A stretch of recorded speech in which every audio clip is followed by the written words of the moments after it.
is the Glass Cannon Network.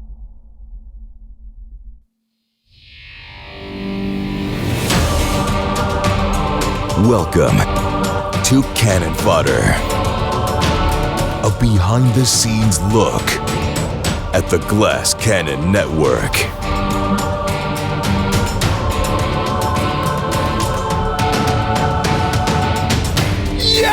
What is going on, everybody? Welcome back to Cannon Fodder. It is Wednesday, March 13th, 2024, and I'm your old pal, Joe O'Brien.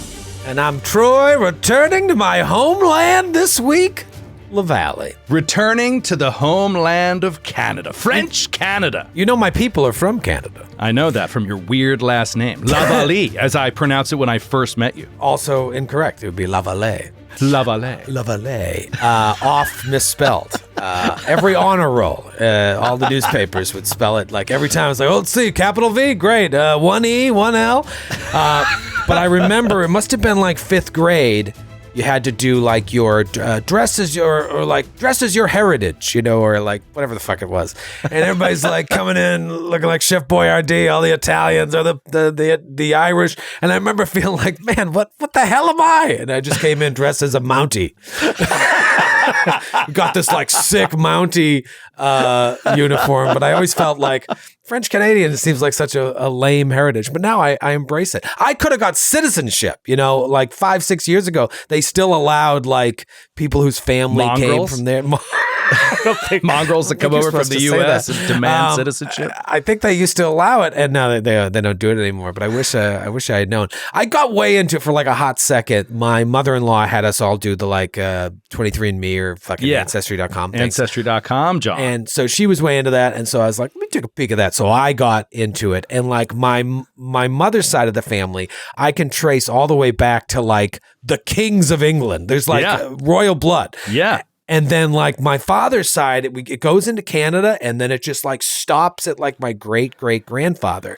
And they always said that in the family, there was this like rumor that I must have been my great-great-grandfather like married a Penobscot Indian woman, and the trees for that nation or whatever wasn't as that tribe wasn't as robust as the Coul de Bois French Canadians. But anyways, I'm excited to go home. Excited to go back. It is show week this week, ladies and gentlemen. For the first time in 2024, we hit the road on Friday, flying to Canada. Hit the road, and Jack. I mean, I say we're flying to Canada. I don't know if we'll actually get out of the airport. We'll see what customs does. I mean, I'm not going to assume anything at this point. This is definitely the first time that I've gone to a foreign country and been like, I'm working here. I'm doing some work. Yeah. And I'm just worried I'm going to get jacked up against the wall, handcuffed, gun in your back. gun to the back of my head. I'm just a podcaster. I'm just a podcaster. Cut to the camera shot at the bottom of my pants as the pee leaks out. Dude, I hate going through customs. Even when I have nothing to hide, I just assume, not that I do have something to hide, but like I always assume the worst. It's like getting pulled over. It's like, your posture straightens You're up. like, wait, I know there's no heroin in this car. I know there's no heroin in this car. Why am I freaking out? I remember just like driving cheese curds back across the border, and like you're not allowed to do that technically. And like, please don't search underneath my back seat. There's cheese curds there and gravy. But yeah, I hate going through it. I'm assuming the worst. I'm flying out a little later than usual, like 11 a.m. I usually fly out at like 7 because I like just fucking get there. Yeah. And then I'm flying back at like noon because same thing. I'm assuming the worst. They'll be like, how much money did you make this weekend? I'll be like, I don't know. I won't know for a couple weeks. So yeah, it's going to be... Besides that, I'm excited to get to Toronto. I'm excited to get back on the road. Been working on the fucking sizzle that Harry put together, kind of redoing some stuff with that, working on like the intro video.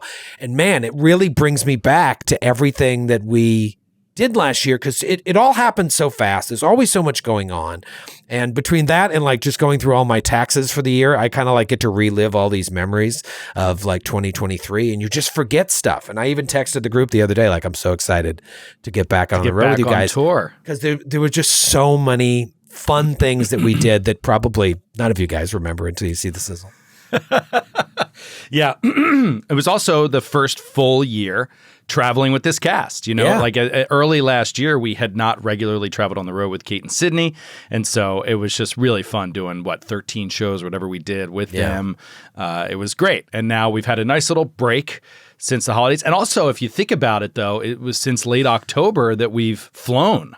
Because we just went to Philly in December. So, I mean, it's been a long time since we've gotten out there together, took a flight, and went to do a show. And also just flat out played Strange Aeons, which I'm so excited to play because I love that AP and I love those characters. So I'm really excited to get back to that.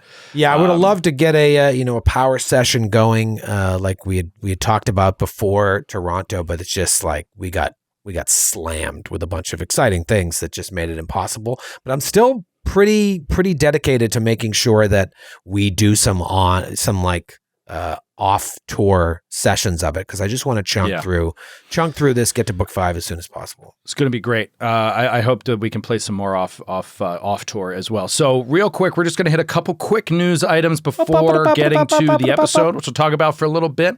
And then, of course, some We Are Stupid and a little bit more listener mail just because this week's episode is going to be a little bit light to dig into because it's because of that Cliffy. So we'll talk about that as we get to it. But first off, yes, heading to Toronto this weekend. Very excited. Sold out show. Excited to premiere this week's tour in front of our Canadian fans who have been so gracious for so many years to travel down to so many shows. I see Canadians obviously in New York and Boston, but I see Canadians in Chicago. I saw Canadians in St. Louis.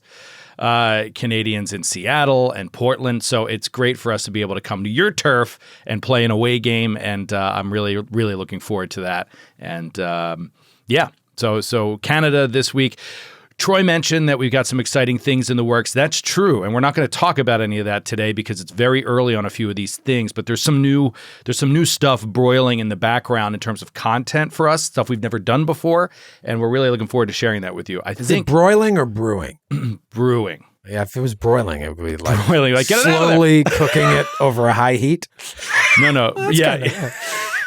We're just burning the shit out of it before it ever gets out. Burning the shit out of some exciting content behind the scenes. So we're working on some stuff. I have a feeling that literally by next week's FOD, we could have some news on this stuff, but if not, probably in about 2 weeks. We'll have one contract went out. Once I think it was signed. Once that check fucking clears, we could talk about that. Yeah. I'm not talking about it until people are, whatever. I'm not going to say anything. Let's keep it moving for now, but we'll have some exciting stuff to talk about in the next couple weeks. Looking forward to it. Yeah, man.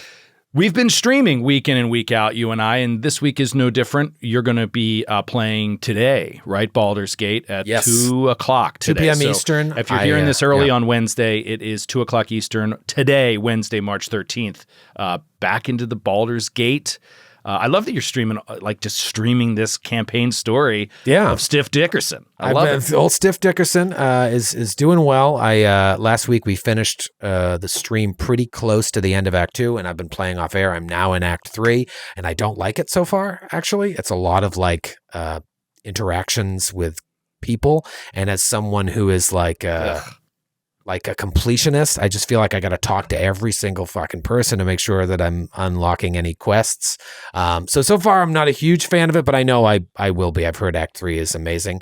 But there's just a lot going on. I'm at the point now where I'm like, I'm ready. I'm ready to just let's finish this game and move on. Is Act 3 the last act? The final Act 3 is the last act. Yeah. Oh, okay. And from what I've read, it's as large as Act 1. Okay. And so far I've done everything quest-wise that has come up. I think I've exhausted all my quests. I don't have any dangling quests that are unfinished, but I want to try and do everything, and so that just takes a little bit longer. Awesome. I am going to play some more Pacific Drive this week because, it was a wild and really fun stream. You saw none of this, right? No. So, and it. The last time we talked about it, I didn't even know really what it was. But it is basically like a supernatural, almost like Cthulhian-esque, exploration, horror, survival game set in the Pacific Northwest where you have to literally drive a car into these abandoned areas where this supernatural event happened. And all of the Pacific Northwest is walled off. And you do these missions where you drive in, you try to get some shit and find out what's going on, and then you drive out before you die. And it's always so tense. And what ends up happening is like your car gets dinged up. And so when you come out, you have to like fix up your car, basically. What a weird idea for a game. It's a very, very weird idea for a game, but it creates a play loop that is extremely entertaining, where the first couple times that I got past like the earliest tutorial stuff, and this was on stream, and started really like understanding what was happening, I started getting way more precious with my car, because it's like the damage to your car is very hard to fix, and it takes a lot of resources and stuff. So like you'll be like racing away from some sort of horrible creature and like nick the side of a tree and be like, God damn it, like there goes my right headlight, and you'll know you have to pay to fix that and shit. Like it just creates a vibe and a feeling unlike any game I've played before. And it's really fun and really interesting, and all of the mystery stuff. It's interesting, and it makes you want to go back in and find out what the hell happened here, because they don't tell you what happened. They just say something happened, and I'm sure you're going to find out that mystery. That mystery will unfold as you go. But anyway, I'm going to play that tomorrow, Thursday, at 1:00 Eastern on Twitch. If you want to come by and check out a strange but really fun and really like tense game. I just thought that it made a great stream game, because the tension is like, like at all times. You're just like cruising. It's almost like a Walking Dead kind of thing, where you're like cruising down a road that's abandoned, but you never know if something's going to come out of nowhere, and you're like, what? You got to like turn around and start speeding away. I mean, it's just Are you wild. playing on console or PC? Oh, PS5, yeah. PS5. Nice, dude. Nice. It's fun. All right. Can't wait to play a new game. One more piece of news here before, actually. Well, I do have an extra hot off the press news. St. Paul VIP sold out. We love you, St. Paul. Couple left in Nashville, handful left in Denver. Denver and KC, I gave you shit last week. I also gave you shit on Twitter. You're doing a little better. KC doing better than Denver, but Denver, bottom of the barrel right now. Wow, come on, Denver. Sales. Yeah, I guess they don't want us to ever come back. Poor Skid. Poor Skid. He loves going there. Skid. And he'll never be allowed back. Even like for personal visits? Yep, can't do it. Sorry, Skid, can't do it. We speaking of the tour, real fast, there's new merch that's coming out for Toronto. We already talked about this, but just letting everybody know, this should be as early as next Monday or Tuesday. If you're not going to be at the Toronto show, you should be able to see this stuff on the web store. The bird shirt, the OG GCP hat, the return, the reboot of the OG GCP hat are coming back. So, dude, the bird shirt looks awesome. I can't wait to get one. I'm like, I am straight up stealing one. I don't give a shit. Really, when a conversation started, like people be like, what the fuck is that? Well, you have an hour and a half, I can explain. There's this podcast I listen to, but it looks great. It's really, I'm going to have you guys do more like shitty drugs. Well, you know what? I mean, we'll see, but I feel like that was a one-time thing. It just like all the events the stars aligned in that moment. It was just too funny. All right, so there is something weird I want to talk about, and I'm very excited about this. This is for subscribers, particularly our Vorpal level subscribers. Yes, on our subscription service. We part of the reward for that is a Talk Nerdy Town Hall. We've talked about this before. We've done it where it's just kind of like a one of the founders of the company goes on Discord and just chats with you guys, and we have a little bit of a back and forth. This time, I want to get a little bit more aggressive with it, and I want to try a little bit of a new format. So next Wednesday, the day that the next fodder releases, March 30th, right? Is that right? No, 20th, sorry. March 20th, Wednesday, March 20th. I'm going to do a Talk Nerdy Town Hall. I'm going to do it with Jared Logan, and we're going to utilize the new Discord Stages functionality. Try to use it. And in doing so, it is our intention to, for the first time, instead of talking with you while you guys chat, we're going to literally bring people onto the stage, so to speak, and have conversations with anybody that wants to chat about the topic of conversation for the day. So it's going to be kind of like a talk radio show. It's a little tester that we're doing, and I hope that it works out well. But if you're a Vorpal subscriber, come by next Wednesday, the 20th, 7:30 p.m. Eastern time. It'll be in the evening for an hour. We'll hang out and we'll test this functionality. And if you want to come up on stage, let your voice be heard in front of the Naish about whatever you want to talk about, great. We'll do it.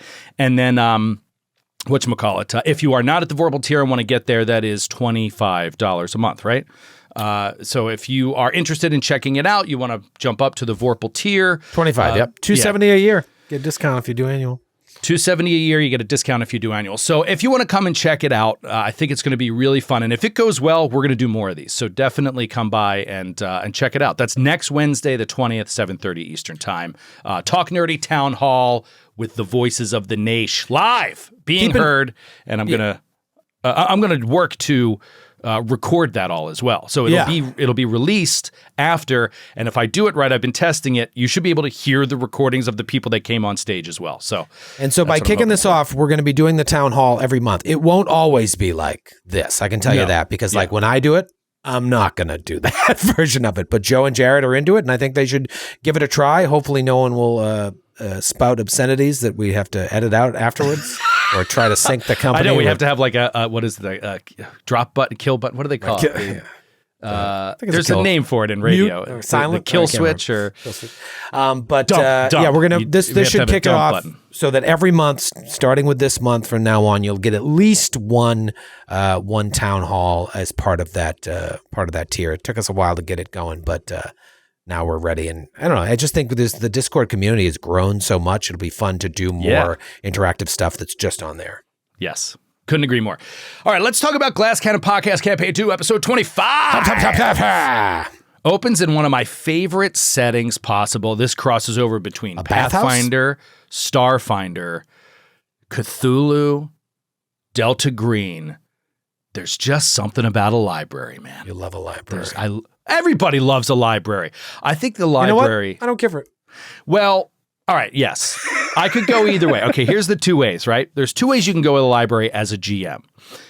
On one hand, it is the catch-all opportunity for you to disseminate anything you want to in a very organic way. And that takes a lot of pressure off your shoulders. Mm-hmm. On the other hand, it's a library with thousands of books. And if you have players that want to dig in and there really isn't much there, that can be painful as a GM, trying to be like, well, there's really not much there. Well, what kinds of books are there?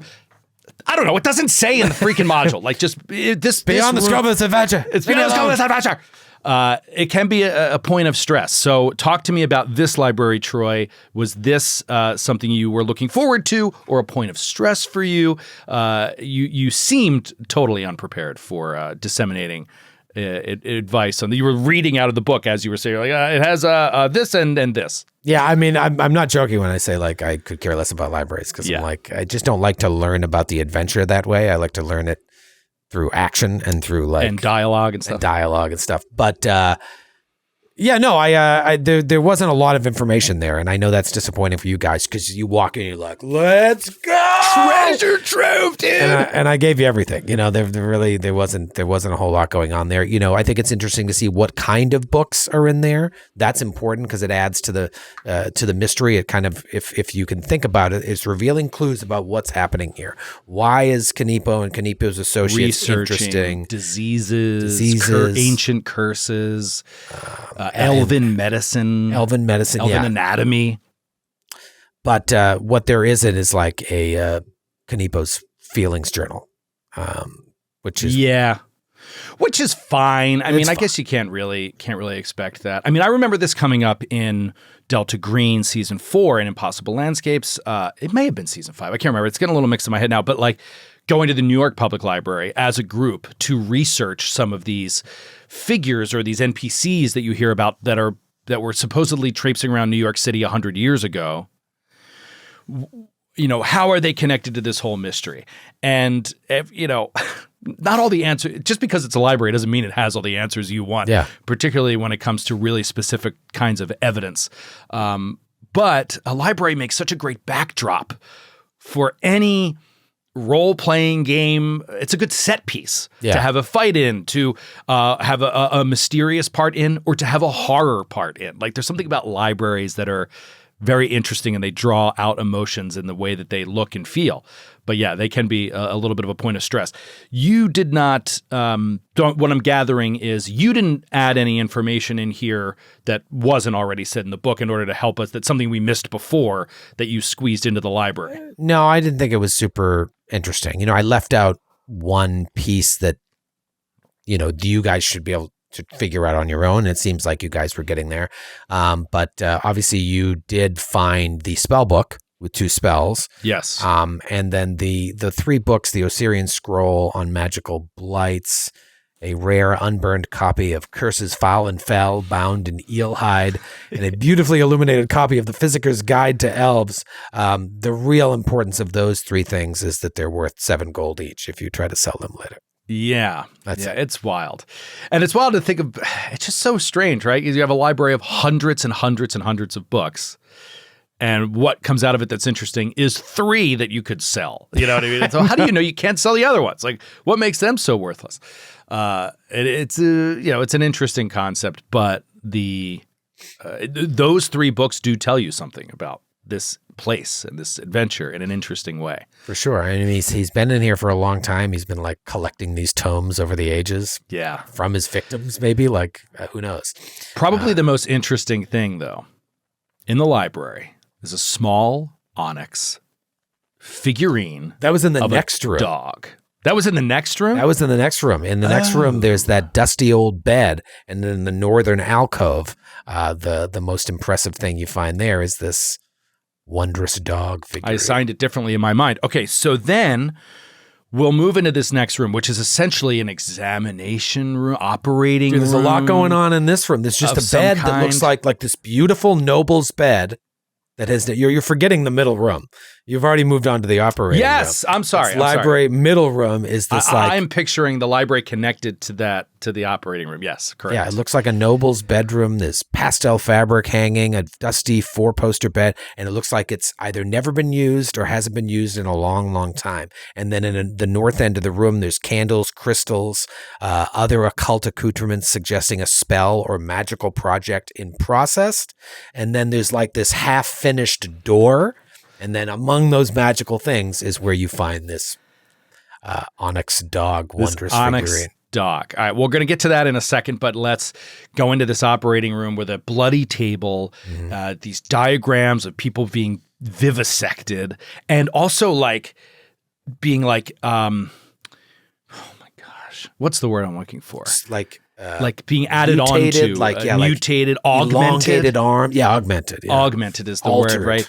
In very strange ways. It's like, why is this happening? Why is Kanipo doing this? What is the purpose? And then a creature appears, a creature that seems to be made of shadow stuff, but with a mask on, and says, "They are mine. They are mine." And then immediately attacks us. And yeah, pretty wild encounter. We'll talk a little bit more about it in We Are Stupid and such, but let me ask you about the Onyx Dog, because this is how we finish up the episode, is the Onyx Dog being the Ku'ula Khan pulling out and activating the Onyx Dog. Do you expect at the moment that this Onyx Dog is either seen when you're prepping or when Skid picks it up in the bedroom that it's going to be used this quickly? No, I'm the king of like, I barely look at treasure. Like I'll read it on my first couple read throughs. I'll copy and paste it to my document. And then like day of prep, I'll be like, oh, interesting. But I very rarely will then look and see what that does. I wait till like the moment when you guys like are rolling Arcana check. Yeah, let's see what it does. And I'm like, oh, all right, fine. And then you guys use it and I'm like, okay, let me see how I can make this interesting. So yeah, we'll see how it becomes interesting, because that's the cliffhanger of the episode, is this dog coming out. And I'm sure that it's just kind of a familiar type thing. I can't imagine it being that powerful, but it's a fun way to end the episode, and we'll see where it goes. I don't want to talk too much. I can't really get too much into the enemy or the encounter and such like that, because it's a mid-combat Cliffy. I don't think we've had many of these. It's been a while. Too many of these in Gatewalkers. Yeah. It hasn't seemed to be your MO. You kind of like to finish out an encounter before you end the episode. Is there anything that jumped out at you in this case? Was it purely like you were running up against the clock? Like, why end the episode where you did? I just get the sense there's a lot more to this combat than meets the eye, and I didn't want to go another hour. I think it could easily take that long, depending on certain things. I loved that Kay triggered the trap. I was hoping someone would trigger it. Yeah, and like it's one of those traps where like I don't even want to roll the the check to see if you see it. Like, I just want you to trigger it. And but you did roll a secret check. Yeah, I rolled the secret check. Failed it. She failed, and that was great. I mean, we've talked about ad nauseum at this point. Like, there's nothing better than having a player trigger a trap, and it's a nasty one.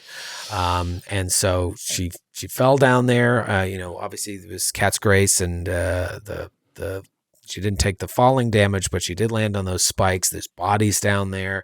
You also are seeing images of these missing people, Varna and Maybelline and Henry Buckets. So like you're Buckets finding at least, if not closure, some sort of continuation of that story. It had a little bit of everything, and I felt like, okay, you bringing out the dog. That's a great place to end it, and we'll pick up here next week. I liked it. Let's talk about the trap for a second. This creates some chatter on the old, I don't know where else, probably everywhere. But what I saw on YouTube, because I monitor the YouTube comments for the purposes of Cannon Fodder, I like to talk and bring up good comments and discussable comments that people make. And so there were a few like this, but I'm just going to highlight Prinny God on YouTube, who commented, Joe needs to stop chiming in out of the blue to enforce rules on other players, especially for things that are already around past. Just takes the steam out of the moment and made what would have been a very solid round for Kate deflated. Love the show, but the rules lawyering tied with the overbearing injection is jarring. It is an opinion. It's a valid opinion. I might take some umbrage with the word overbearing injection, but interjection. But outside of that, I wrote that comment. This is a comment. That's your screen name. Your secret screen name is Prinny God. Yep. Outside of that, there were multiple comments like this, and it does bring up a question that bears conversation, which is there always a definable statute of limitations on rule corrections? No, I don't think so. And this was a perfect example why they're even though a round had passed, that was important. Like you shouldn't have the bow. The bow fell out of your hands. If you want to climb, we're talking about the bow, right? Talking about the bow? Yeah, you talking about the bow? Yeah. Yes, I we're could have talking said about when you fall that you drop the bow, but like if you want to climb, you need two hands. So there's an action there. The thing, you talk, and then I have a thing that I think is really important. It's about the action economy in Pathfinder. Okay. Well, the only thing that I'll say in terms of the statute of limitations is I think that that's always a GM call. I think that if a player knows something is wrong, at least for me, I would have a really hard time keeping it to myself. And I think that bringing it up, at least for discussion, is important. Unless, look, there are times when you know that the other player that you're talking about at the table can't handle it, right? Like they will have a breakdown if you call them on this rule. Right. And you may know that now is not the time, and that is completely up to you as to when to make those moments. I certainly did not think that was a moment. This was a moment like that for Kate in particular. But I felt like bringing it up and addressing it was important. And the one reason that I felt that the only thing I'm talking about right now is the statute of limitations. The reason I didn't feel that had passed by any stretch is because we had not established that the bow wasn't used. And then later we discovered you couldn't use it. You should have never had it. Right. Undo that damage, put the bow back down there. Like she had just gotten up and had not done anything else yet, and we caught it. So I felt like it was within the statute of limitations. That's all I'll say about that. But go ahead. You go on about the action economy in Pathfinder. I was going to say, for one thing, I appreciate it. There's sometimes I feel it, and it happens during the live show too, where as much as I appreciate you chiming in, I'm like, ooh, that killed the momentum, even though I'm really glad we got that right. It is a tough and almost impossible balance, and no one is spending, not to shame anybody, but no one is spending more time with the rules than you, even more so than me. And so I appreciate that. I think you're in a very difficult position because I've made it so that I want you to do that. How do you do that in a way that doesn't kill the momentum and make people feel like you're just picking on them. It's an impossible position. But I, for one, appreciate it because I got a million things going on and I'm not thinking about the nitty gritty rules all the time. I'm thinking about pace. It's a fine line. I think you walk it really well while I also understand people's complaints about it. But what I was going to say about the action economy, going from first edition to second edition, I think that people be like, 3 actions, let's fucking go. You mean I can do 2-3 attacks as a first level character? Amazing. I think it's a great thing, and I don't know if I can verbalize this well. A player should think about like everything they want to do is an action. Every single thing. Everything you want to do, almost within, there are some free actions, but for the most part, everything you want to do is an action. So when you say you want to do shit, even if it's cool, think about how many actions it really takes. Like, you would love to be able to stride up and do 2 attacks. But if you've got to grab a weapon, if you're leaping on a table, if you're doing this, you got to pick up this, you got to stow that, redo it, pull something out. Though every little thing costs actions. I think that I'm too generous with actions. You know, when someone takes out a potion and drinks it, isn't that 2 actions? Yeah. Yeah.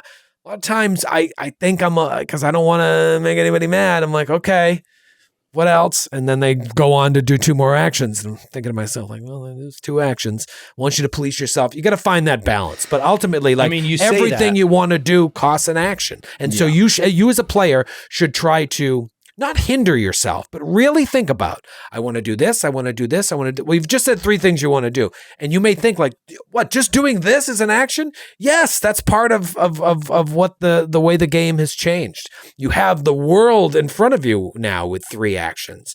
But if you're going to do stuff, it costs an action. Yeah. I think that well, you bring up a topic which is police yourself, and that's a tough one, right? Like, you're trying to tell players at the table, the GM, it's not their job to police you. It is, and some people would say it's a GM's job to know all the rules, at least the most at the table, and to be able to address those rules. That's fine if that's your opinion on how GMs should run games. We don't believe But even if that's the case, I still never think it's a GM's job to police the action economy of the players. If you're walking into an area where a player truly doesn't know the game, like that's a different thing. But players that know the game and have been playing it for a long time, they should be able to police themselves. However, all of us at one time or another just forget things. You just forget things. You're also caught up in the moment.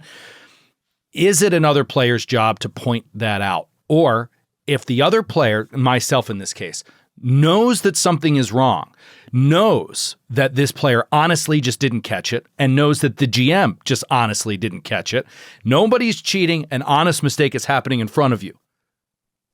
Do you just say nothing? It's hard. I think you can argue, yes, you just say nothing. But I sit there and it eats me inside. Yeah. I can't explain it, because what's going to happen is I feel that asterisk syndrome, like we've talked about before. I hate an asterisk, right? It's like, you don't want to feel like at the end of the fight, you realize you never could have even had that weapon in your hand that you used to crit the boss and finish the end of the book, right? Let's say it's an ultimate encounter kind of thing. Now, some people just don't care about that, and I respect that. But we do this in front of an audience, and there's an audience that polices us. And so when there's people that are like, oh, you couldn't have done this, you couldn't have done this, they'll point it out to that player eventually anyway. And I feel like I would feel bad inside saying like, yeah, I knew that all along, but I just didn't say it, right? It's weird. It's weird. I certainly understand the other issue, so there's multiple issues in this comment. The other one is taking the steam out of the moment, right? So like, is getting the rule right more important than keeping the flow of the moment? Which I would say probably not, right? Like, depends on the rule. It really is dependent on... It is. It's so dependent on so many factors. If you crit with a scimitar that you technically shouldn't have in your hand, as cool as that is, you can't do it, you know? Dude, right. I don't want to get ahead of ourselves, but next week's FOD is going to be a must listen, because this episode, we've already recorded it, is so fucking wild. And so like, it's kind of old school GCP in a way. I've already said too much, but like, I think it'll be a really interesting discussion that revolves around what we're talking about. I'm mad you brought it up, now. But I do appreciate the hype. Yes, next week's FOD will be juicy for sure, for many reasons. Many reasons. There is this. Anyway, I appreciate the comment. I understand people's frustration with it. I'm always trying to walk that line. And it's just an interesting topic of conversation. I think, comment here on this episode. Let us know how you handle it at your tables. Do you have a player that that points things out to other players? Do you tell your players, don't correct other players? It's an interesting relationship that you have to have around the table to correct somebody else's action during their turn. And by the way, not only do I get rules wrong, I mean, that happens to the best of us, but like I correct people sometimes and I'm just blatantly wrong. Like they're doing it right and I'm wrong. And like, I can see that being frustrating, but it's also coming from a place of like double checking. Like, are you above being double checked? You know what I mean? Like, I just, if anybody ever does it to me, just watch and see how I react. Because if I ever bitch at somebody about pointing out something I did wrong, let me know. Because I'd really like to see if I do that. I would want to know. For me personally, like if somebody's like, well, you already did this, I'd be like, oh my God, you're right. Crap, I can't do it. I don't know, but I love the rules. I think that if more people at the table did it, you wouldn't be singled out so much. It wouldn't be as glaring, but no one else does it. Matthew once in a blue moon will do it. And I think it's a combination of like personalities different and also, lack of confidence with the rules. No one wants to say personality. Actually, different. You can't do that because no one feels confident enough with the rule to say that. That's why I think it's totally fine. And again, you got to do this within reason as well to be like, wait a minute, are you sure you can do that? Walk me through that. Mm-hmm. And I'll do that sometimes. Like, wait a minute. Something seems fishy here. Nobody wants to look stupid, right? Nobody wants to be like, no, you can't do that. And then you're like, yeah, I can. I'm like, oh, sorry. Yeah, walk me through what you did. I just don't want to ever I don't want to ever think of myself as being above a double check, right. Like being questioned, like, do you have the ability, how does that ability exactly work? Can you read it to me? And just being like, why can't you just trust me? Like, it's not a matter of trust. It is a very complicated system that bears another set of eyes, not just in business, but I was trained early on in my college years when I was doing big event planning and stuff like that. Like I had a guy who oversaw all this stuff, and his main thing was like 2 eyes on everything, because like, it's so easy for things to slip through by the most well-meaning, most conscientious, most focused person. Can make mistakes that can easily be mitigated by just one other person taking a look at it as well. Oh my God. With a small company like what we have to try to apply that to everything. 2 eyes on everything. I mean, we have task assignments within our company that are laid out that somebody does something and then somebody else just looks at it before it's said to be done. It just double checking is hugely important to high quality. And so anyway, I want people to call me on rules always and ask me about my abilities always so that I make sure I'm getting it right. I get wording wrong all the time. We make fun of Matthew for doing it. I do it as well. Miss a sentence in the middle. I'm reading fast and I skip one little part.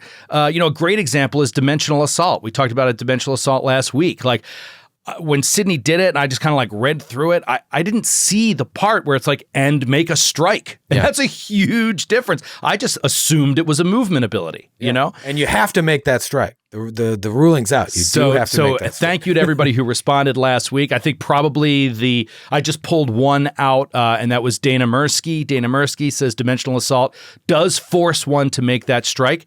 There is a 10th level feat called dimensional disappearance that allows you to forego that strike. Amazing. So thank you all for pointing that out in the comments last week. Did you let Sydney know? Yes, I will let. No, I'm gonna. No, I want her to look stupid on air. No, of course I will let her know. Let's go into We Are Stupid. Just a couple things this week, and then we're on to listener mail. We are stupid. Thank you, Nicholas. All right, really light one this week. First of all, coming right off of our conversation about the rule correcting, Professor Eric, clean bill of health on the whole climb out of the pit situation where we ended up on it, and the falling damage too, because I saw some people take umbrage with the way we did. Yes, I ran out of time before this VOD to question him on the damage, where some people said she took no damage and some people said she did take damage. I am curious to see this week where that irons out. He'll get back to us on that, and we'll talk about it in next week's VOD. But there was a little back and forth. Professor Eric doesn't mention it at all. So I believe usually when he doesn't mention it, it means we did something right. So the fact that she 20-foot fall, first 10 you don't take damage, and the second 10 was covered by her cat's fall or whatever it is. So the question is, the only question is if those things don't stack, right, then would she take damage? And we ruled it that they do. And then there's also the question. Yeah, and then there's also the question. No, we ruled it that they don't, but that they were prone. Right. And so the question is, if you don't, with catfall, if you don't take damage, you don't go prone. But we had her go prone and take damage from the spikes because there wasn't a flat floor to land on. It really is like a little bit tricky, but Eric didn't address it on this one. Write us back, Eric, and let us know, and we'll talk about it next week. Let's talk about the Phase Bolt cantrip, which Sydney mentioned. This is just a remaster mention. The Phase Bolt that she had to do because this creature leapt away from her. Like she was moving to the creature, got to it, and then it just zipped away from her on the other side of the room. So she could no longer do a melee attack, so Sydney cast this cool spell, Phase Bolt cantrip, out of her katana. Bam! Very cool little cantrip that seems to ignore some cover, which I thought was really cool. Anyway, it has been updated to be 3d4 piercing damage as opposed to 1d4 plus your spellcasting modifier. So it had a higher floor before, but now it has a higher ceiling. So there is a potential for up to 12 damage from that cantrip, which is nice. But I'll make sure that Sid is aware of that. All right. The only thing that we're going to talk about this week in We Are Stupid is leaping. Leaping, which I brought up, and then the table, etc. And so Professor Eric lays out and says, I feel you will very commonly see a couple of options in how this is done at the table. One of the easiest, and this is his number one at the top, is just call those squares difficult terrain. This is probably the most common approach I see for furniture in rooms, especially if it's just for traversal. If people are wanting to fight on top of the table, if they want to jump on the table and fight from there, I think you'll see the leap action required more often. But generally, if they're trying to move across the room and there's a chair in the way or there's a table in the way, most GMs are saying just do that as difficult terrain. It's the easy way for sure. Yeah. Now, there is another rule set, which is the combined movement rules from the Game Master's Guide, which basically says that as a 2-action activity, you can combine 2 forms of movement that lets you split the stride around non-stride movement actions. So moving and climbing, for example, it's you could do 1 2-action thing that allows you to split this movement among different kinds of speed types. He thinks that depending on Asta's speed, she could have, in 1 leap action, literally leaped the table and landed on the other side without having to move at all. Interesting. Because of the horizontal leap rules. Now, he doesn't think she had the room for a long jump, but yes, he says, in summary, a strict ruling of 3 actions to traverse the table is possible and might incentivize learning the leap or long jump rules or investing in quick jump, which is a feat that allows you, I believe, to, sorry, I didn't have it up, but I believe it allows you to leap Free without the running time. I got it right here. You can use high jump and long jump as a single action instead of 2 actions. If you do, you don't perform the initial stride, nor Which would do you be the fail first if you action? don't stride 10 feet. Yeah, so you don't need to do the run up to the jump. Anyway, it's penalizing that movement by making it really difficult with extra actions. It rewards that feat greater than if you just call things difficult terrain. Yeah. He says, however, I think basically table ruling a 2-action activity if people don't have a quick alternative in mind is probably in the spirit of the rules and the available options that keeps the game rolling. So you just say, yes, you can just get over the table, but it takes you an extra action to do it. Or depending on how far they want to go or how big the thing is, you could just make it difficult terrain. Yeah. Anyway, so cool. that they laid it out, a lot of options. Thank you, Eric, for digging into the leap action and how it can be used. All right, let's go in a listener mail here before we wrap up. Thank you to the Naish for reaching out and sending us your questiones. It's time for listener mail. You gotta get your brain up on it. Time for listener mail. You gotta cue that fucking Thank you, Nikolai. All right, so what was I just going to say? Oh, remember, listener mail. If you want to get your listener mail in here, you can email us at contact@glasscannonnetwork.com with your question. Put listener mail in the subject line, or you can go to our website, and there's a form on there for listener mail where you can submit right through the web. All right, let's kick it off with Roman Rush from Toronto. You guys want to be in the Toronto St. Patrick's Day Parade? It's on Sunday at noon. I might have some connections. Could be a laugh. Dude, Could you imagine us in the parade? Go ahead. Do you know that Comic-Con is happening in Toronto this weekend? Like Toronto Comic-Con? No, I didn't know that. Yeah, I keep forgetting That's to a coincidence? mention that. Yeah, it was. I would love to say it was part of our strategy. But no, it's happening, and I don't know. Maybe you want to go? Maybe. I kind of want to go to Raptors Magic. Anybody have any Raptors Magic tickets for Friday night? Oh, there's a Raptors Magic game Friday night? It's the only professional sports game happening that weekend. But it's Friday night, so.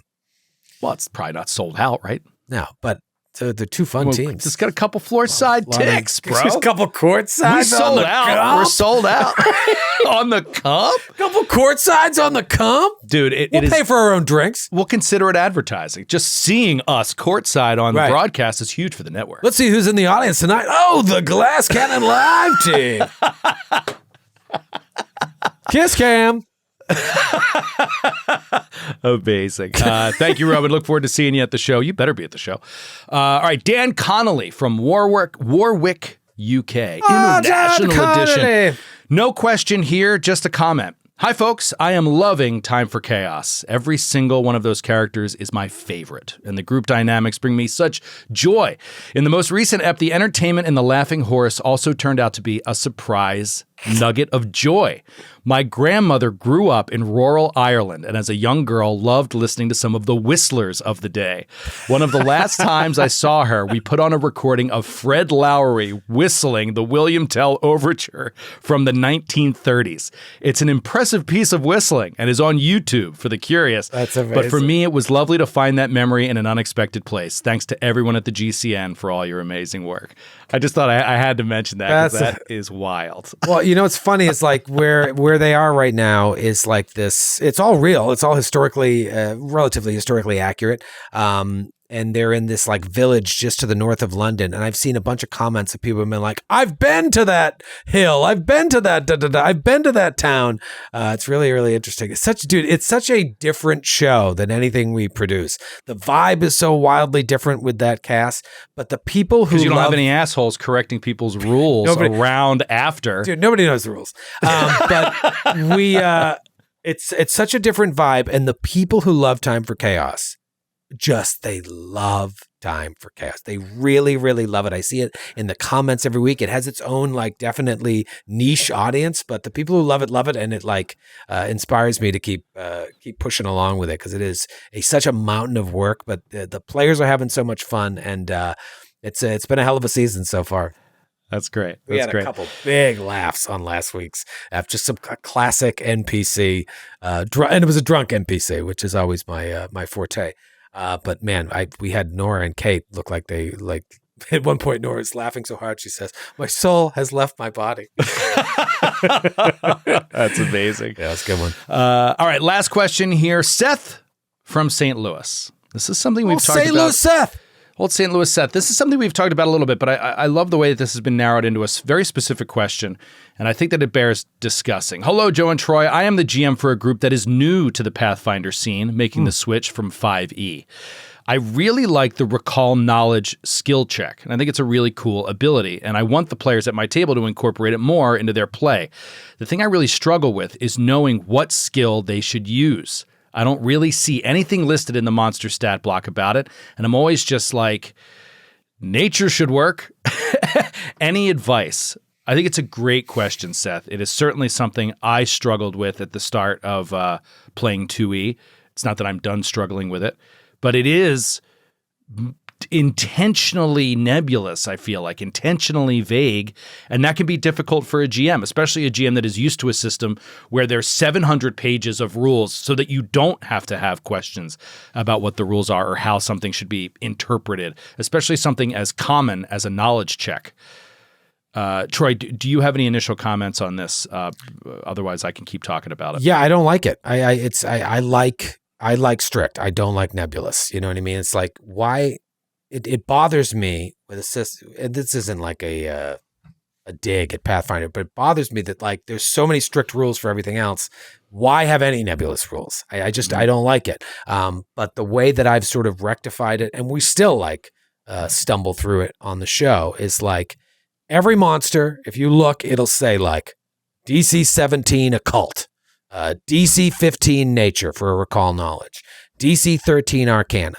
Those are the DCs if you use those skills. And so if you want to use any other skill, I'm perfectly fine with you using it. But the DC is going to go up in my head based on how close it is to the thing. So if it's a cult and you roll religion, the DC is probably not going to be that much higher. It's going to be a little higher because that's not the correct skill. But a cult and religion are so closely related, I'm keeping that DC in the ballpark. If it's a cult and you want to use nature, I got to look and be like, was nature really something for this particular monster that is going to make sense?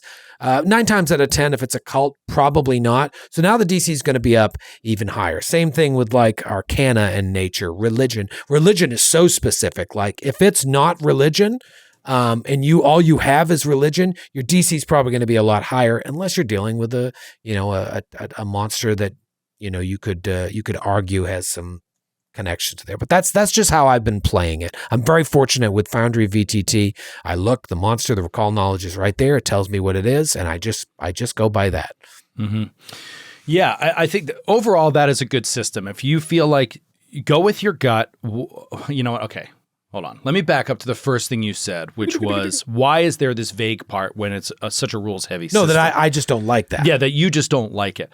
I respect that. And I've never liked that. I do like it, and I like it because I feel like this is where Pathfinder makes an effort to acknowledge that every situation is so wildly different at every table and in every moment that it's very hard to write clear rules for every situation. And recall knowledge, I guess they feel, is vague enough that you should leave it up to the GM to take care of.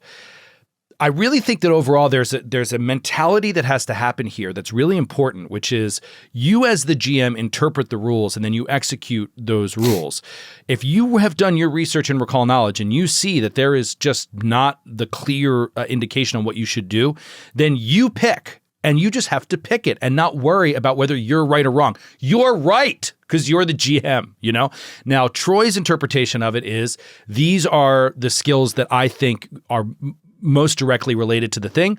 In this case, there's a module where it says what they are.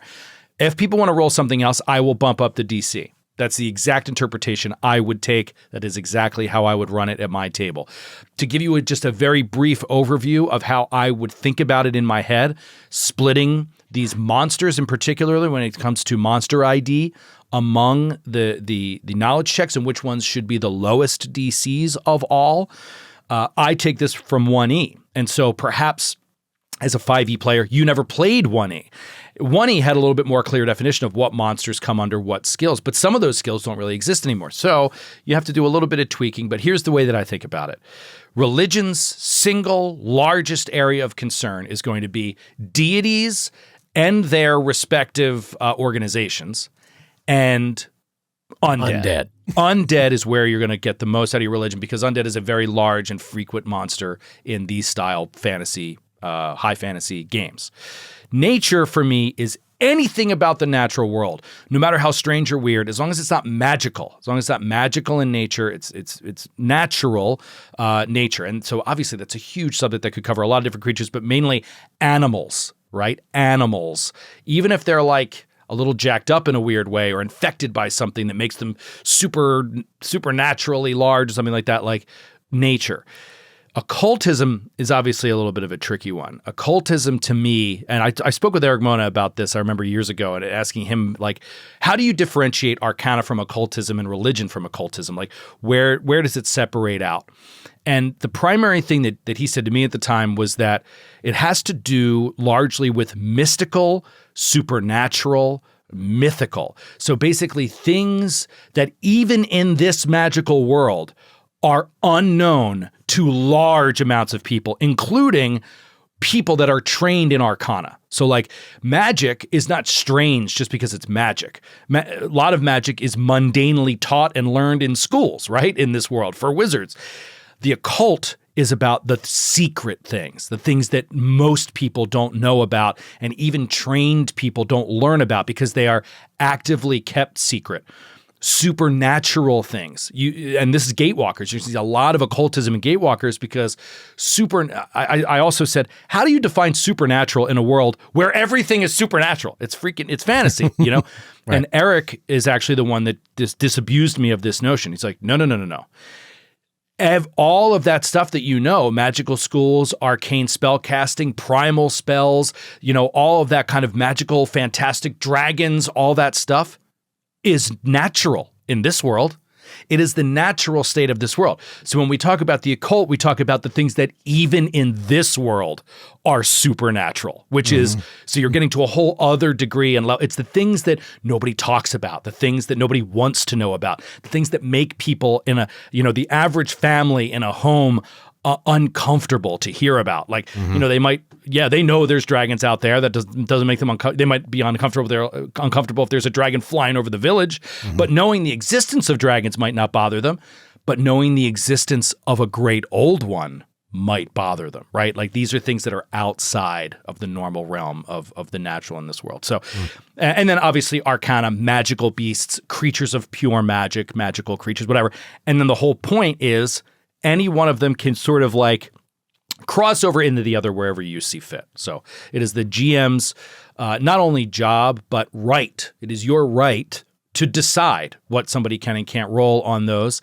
And if you don't want to say no to your players, I think Troy's idea is a great one, which is just bump up the DCs. Make the DC harder if you feel like the area of expertise is too fringe to really reach over and grab the information you need from this particular area. But it's a great question and one that we all at one point or another have struggled with. Yeah, it's one of those things that we just kind of like, I don't know, at least in my learning of the system, I've just constantly overlooked because I'm not, I don't know, it's just one of those things like, I'm just not interested. And then it comes up in a game and I'm like, man, I really need to take a peek at this.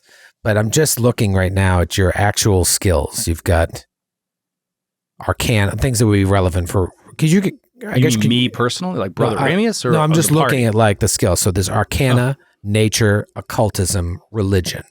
Those are really the primary knowledge skills. Now you can recall knowledge with anything, right? And lore is nobody course. burns on lore, but I guess you could recall knowledge on medicine, but that's to recall about diseases, injuries, poisons, and other ailments, not really for monsters per se. But like if you were going up against some like crazy doctor, you could be like, "Can I do medicine?" I really. All right, I know that's not what it's going to say in the stat block, but if you nail a medicine check, you'd be like, well, all right, so you don't really know what this monster is. It never showed up in any medical textbooks that you read, but like you do see some accoutrements on his person. It kind of looks like he has some toxins. Maybe he's got a poison weapon. Maybe he has the ability to throw those. So there's always ways that you can game the system. It's just how much society too. We forgot society. Society, yeah, society's for like. So society is like knowledge local, basically. Yeah, it's a general catch-all for like humans, humanoids, and then society in general. But yeah, like Bolan was society, but he was so specific, it was a harder check because you would have had to have read something in your study about Bolan specifically to really nail a society check. Oh, you know what? When you were at the Quaking Stacks, you saw a little tidbit you found Bolan's bio. Bolan's bio, his Lincoln bio. Bolan's eHarmony profile. Amazing. Carries a +1 staff. You can also... use checks outside of those for recall knowledge. You can, as long as you can justify it. And that's one of the things I like about that system. To me, it's reminiscent of Blades in the Dark, where, the GM is saying to you, what do you want to roll for this? And if you can justify why, right? Just like if you're fighting a circus acrobat and you don't want to use society, you're not trained in it, but you're highly trained, you're an expert in acrobatics. Why couldn't you roll acrobatics to know what they might be capable of or what you can see? Or if it's a more of a sneaky mission, right? And you're like, I want to roll knowledge acrobatics on this circus performer to see like, how do they probably do their training, and like where would it happen? And I could corner them somewhere. Like getting creative with those things is really fun. And as a GM, I think letting people express that creativity is great. Yeah. You just need to if you think that it's a long shot, just say, absolutely, go for it. And then in your head, just tick up that DC a few points and make it harder to hit. They have to get a high roll on the check to make it worthwhile, So anyway, dude, I do that shit all the time. Like, yeah, roll it. And I'm like, I don't care what you roll. Unless you roll a 20, I'm not telling you shit. And it's the same thing when someone like goes to do an attack that I totally disagree with. And like, I don't feel like getting into a fight. I'm like, all right, roll. Oh, how much damage? Great. No damage. No damage. And now you're not going to fight anymore, and I don't have to deal with your bullshit. That's why they have a GM screen. What happens behind the screen stays behind the screen. Oh man, that'll be a good one for one day. We should talk more about behind the secretly screen not stuff, taking any damage. Like after you said you took Dude, it's better than damage, picking a fight. amazing. Like, you're right, or even if you don't know you're right, you're the GM. You're like, all right, dude, sick hit. What was that? 30? You said 30 points of damage? Holy shit. He's in rough shape. Listen back. It's all over the Glass Cannon podcast. All right, everybody. That's going to do it for the FOD. Thanks for hanging out with us this week. Like we said, juicy FOD coming next week. Join us and save the date if you're a Voipal subscriber or become one. Wednesday, March 20 to 7:30 Eastern. A talk show with Jared and I where your voice is heard. Come up to the stage, talk to us. It's going to be great. Until then, have a great one, everybody. Have a great weekend, and we'll talk to you next week. We'll see you in Toronto. Bye!